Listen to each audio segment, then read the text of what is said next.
جب بھی کوئی سائل کسی سے مانگتا ہے تو دو طریقے ہوتے ہیں. کچھ سائل ایسے ہوتے ہیں جو کوئی بات نہیں کرتے، سیدھا کے ہاتھ پھیلا دیتے ہیں. ایک تو سائل یہ ہے.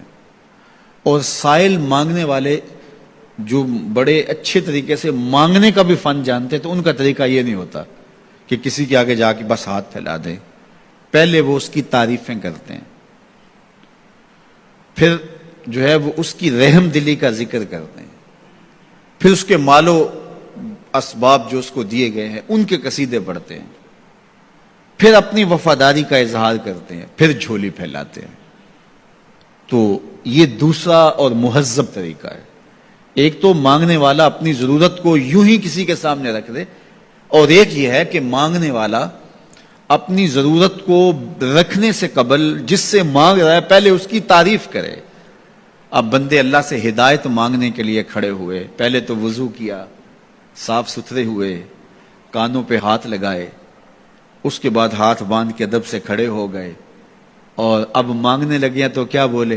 الحمدللہ رب العالمین. وہ آتے ہیں نا مانگنے والے دروازے پہ تو کہتے ہیں دوبارہ وسدہ روے، فلاں ہو فلاں ہو، وہ تعریفیں کرنے لگ جاتے ہیں. تو یہ مرحلہ ہوتا ہے.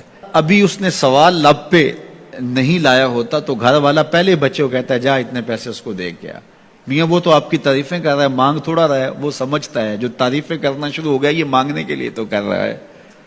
اللہ اکبر. تو جب بندہ الحمدللہ کہتا ہے رحمتیں اسی وقت برسنا شروع ہو جاتی ہیں. الرحمن الرحیم.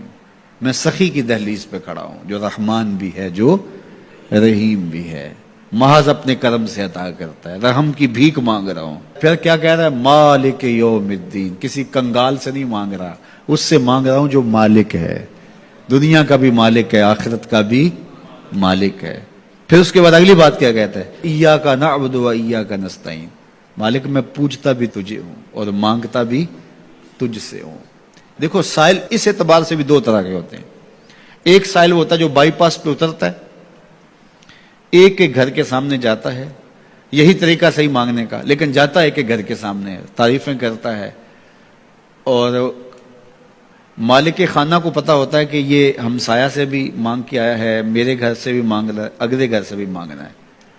تو وہ اسے تھوڑا سا آٹا دے دیتا ہے، 1 روپیہ دے دیتا ہے. اس کو پتا ہے اس نے پورا گاؤں مانگنا ہے، آدھا گاؤں مانگ آیا ہے، آدھا گاؤں اس نے ابھی مانگنا ہے. تو سارے 1 روپے دیتے ہیں. ایک تو سائل وہ ہے جو در در پہ جاتا ہے، اور ایک سائل بائی پاس سے اترا، وہاں سے پل عبور کیا، پھر گلی سے گزرتے ہوئے یہاں آیا، اور یہاں آ کے آپ کے ساتھ اس نے کہا کہ میں کسی در پہ نہیں گیا، آپ کے پاس آیا ہوں، اب آپ نے میری ضرورت پوری کرنی ہے. تو پھر 8 آنے 5 روپے تو نہیں دیے جائیں گے. پھر تو جو میری استطاعت ہوگی، جو آپ کی استطاعت ہوگی، اس استطاعت کے مطابق دیں گے کہ یہ سارا شہر چھوڑ کے آیا ہے، یہ کسی سے نہیں مانگتا، یہ مجھ سے ہی مانگتا ہے. تو پھر آپ اس کی ضرورت پوری کریں گے. اگر آپ کے بس میں ہوا تو مانگنے والا کیا کہہ رہا ہے؟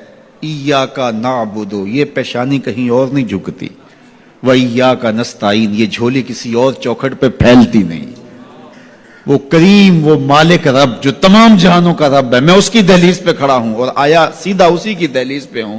نہ اس سے پہلے کسی در پہ گیا ہوں، نہ اس کے بعد کسی در پہ جانا ہے. تو پھر مالک بھی کرم نوازیاں اور رحمتیں اس کی جھولی میں ڈال دیتا ہے. اب اتنی لمبی تمہید باندھنے کے باوجود مانگا کیا؟ ذرا غور کیجئے. یہ وہ ہے جو ہم ہر روز ہر نماز کی ہر رکعت میں مانگتے ہیں، اور مانگنے کا طریقہ کتنا خوبصورت ہے. اور مانگنے والے یوں ہی مانگا کرتے ہیں. پہلے جس سے مانگنا اس کی تعریفیں کرتے ہیں. آپ نے مانگنے والوں کو دیکھا جو سلیقے سے مانگتے ہیں، تیرے بچے وسط رہیں، تیری جد آباد رہے، تیرا خاندان آباد رہے. وہ مانگتے ہیں اس طرح، پہلے تعریفیں کرتے ہیں، پھر کہتے ہیں تیری فیکٹریاں چلتی رہیں، تیرے جو ہے تیری جائیداد بڑھتی رہے. تو وہ اس کے خزانوں کا ذکر کرتے ہیں، اور پھر کہتے ہیں کہ یہ فقیر نمانہ تیری چوکھٹ پہ آیا ہے، اس کی ضرورتیں تو پوری کر دے. اب بندہ بھی اللہ کے حضور جب حاضر ہوتا ہے تو مانگنے کا سلیقہ کیا ہے؟ سب سے پہلے کہتا ہے الحمدللہ رب العالمین. میں کسی کنگال کی چوکھٹ پہ نہیں آیا، تمام جہانوں کے پالن ہار کی چوکھٹ پہ آیا ہوں. اسی کی تعریفیں، اختیاری بھی غیر اختیاری بھی، واسطے کے ساتھ بھی بلا واسطے کے ساتھ بھی. اسی کی خوبی ہیں، سارے اسی کے کمال ہیں، وصف سارے اسی کے ہیں. پھر اس کے بعد کہتا ہے الرحمن الرحیم، وہ رحمان بھی ہے وہ رحیم بھی ہے۔ پھر اس کے بعد کہتا ہے مالک یوم الدین، وہ دنیا کا ہی مالک نہیں، آخرت کا بھی مالک ہے، یوم حساب کا بھی مالک ہے۔ پھر اس کے بعد اپنی وفاداری جتلاتے ہوئے کہتا ہے ایاک نعبد و ایاک نستعین، مالک سارا جہاں بس رہا ہے، میں نے کسی سے نہیں مانگا، میں نے جھولی تیری چوکھٹ پہ پھیلائی ہے، میری پیشانی تیرے حضور جھکتی ہے، یہ پیشانی کسی اور کے حضور کبھی نہیں جھکی نہ جھکے گی۔ یہ سب عرض کرنے کے بعد پھر مانگتا کیا؟ اہدنا الصراط المستقیم، مالک مجھے سیدھی راہ پہ چلا دے، میں تیرے حضور آیا ہوں، مجھے ہدایت کا نور عطا کر دے۔ انشاءاللہ یہ ہدایت کیا ہے اور ہدایت کی قسمیں کیا ہیں، اور پھر اس دعا کا جواب اللہ کی طرف سے کیا آتا ہے، اور بندے پہ کتنی جب